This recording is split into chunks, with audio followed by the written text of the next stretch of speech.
Всем привет, дорогие зрители, с вами Арсений Сеня Треноженко, и данный видеовлог я хотел бы посвятить Торину и его десятке.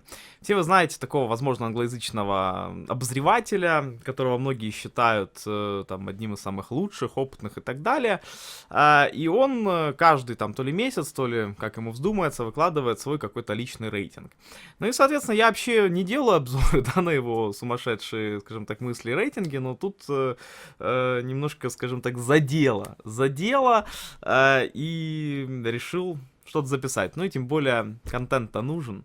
Давно вы меня не видели. Кстати, возможно, поеду я освещать еще и лигу, если Нави обыграют Cloud9. Итак, первое место у него в рейтинге SK Gaming, второе место Gamers 2, то есть G2 Франция, третье место Fnatic, четвертое место Liquid, пятое Virtus.pro, Ninjas and Pyjamas занимают у нас шестое место, Immortals седьмое место, восьмое Navi, девятое Astralis и десятое место занимают парни из команды Flipside Tactics.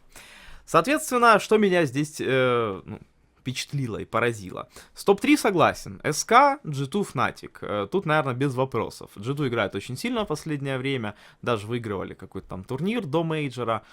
И вылетели они с мейджора только потому, что их выбили те же самые Fnatic, которые занимают третье. То есть топ-3 тут, в принципе, все нормально. Четвертое место Liquid у него почему-то. Liquid, за которых, которые, во-первых, распались, да, у которых пока что нет состава, у которых ушел Simple, да, естественно. Поэтому зачем ставить команду Liquid на четвертое место, непонятно. Да, они были в финале, они сыграли очень круто, но это команда, которая показала один единственный результат. Результат, который они уже вряд ли повторят, ибо, опять же, у них нет состава. Дальше пятое место почему-то занимает команда Virtus.pro, вот с какого-то такого бадуна, да. То есть ребята играли плохо, выиграли StarLadder, и вдруг пятое место. Шестое, седьмое, Ninjas and Pyjamas, Immortals. Immortals, команда, которая никуда не вошла, ничего не выиграла, хотя нет, выиграла у Непов, у шестого места, DreamHack. При этом они находятся на седьмом месте, и больше мы Immortals нигде не видим и не слышим о них. То есть на турнирах они не участвуют. Восьмое место Navi. Navi, которые выступают очень стабильно на протяжении всего времени, сейчас вдруг занимает, по его мнению, восьмое место. Одна из самых стабильных команд. Да, мы можем их любить, критиковать, там какие-то фейлы и так далее, но с какого бодуна они на восьмом месте? То есть они играют хуже, чем Immortals, они играют хуже, чем Virtus.pro, и по сути, ну вот, как-то так. Хотя на самом деле, да, Нави играют там хуже СК, хуже, возможно, чем G2, но в целом они, я думаю, обыграют многие команды из этой семерки, да, которые перед ними. Поэтому говорить о том, что Нави на восьмом месте, но это... Ну, как бы Торин, знаете, берет вот как раз-таки вот, наверное, такими вот нелепыми рейтингами. То есть просто налепил по-своему и сделал такой высер. Кстати, Астралисы на девятом месте тоже. Команда, которая с заменой, которая с тренером чуть ли не обыграла там ВП, да, сыграла дважды на допах, занимает девятое место. Тоже одна из самых стабильных команд. Команда, которая постоянно, почти всегда входит там в топ-4, в топ-5. Тут занимает девятое место. Кстати, вот хотелось бы мне сравнить этот рейтинг с HLTV.org, который, ну, вот, как по мне, довольно точно описывает ситуацию. Кстати, Virtus.pro по HLTV.org тоже на пятом месте. И тут, возможно, я не прав.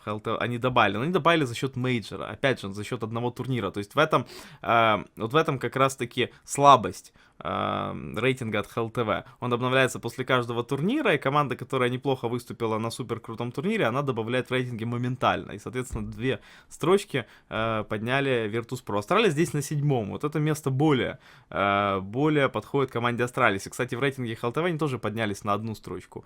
Ликвиды же занимают восьмое место.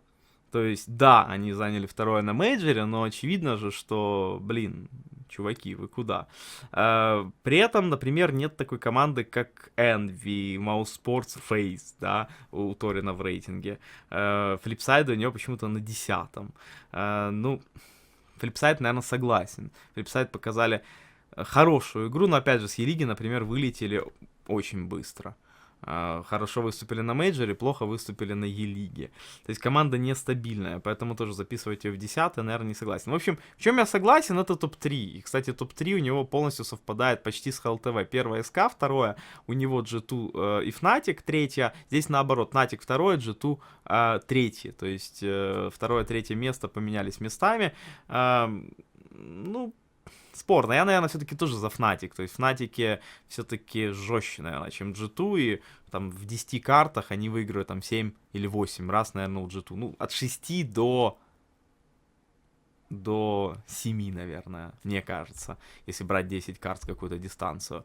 Не знаю, как вам этот рейтинг. Делитесь своим мнением. И болейте за команду Нави на лиге. Надеемся, что они обыграют Cloud9. И я сниму для вас интересные видео.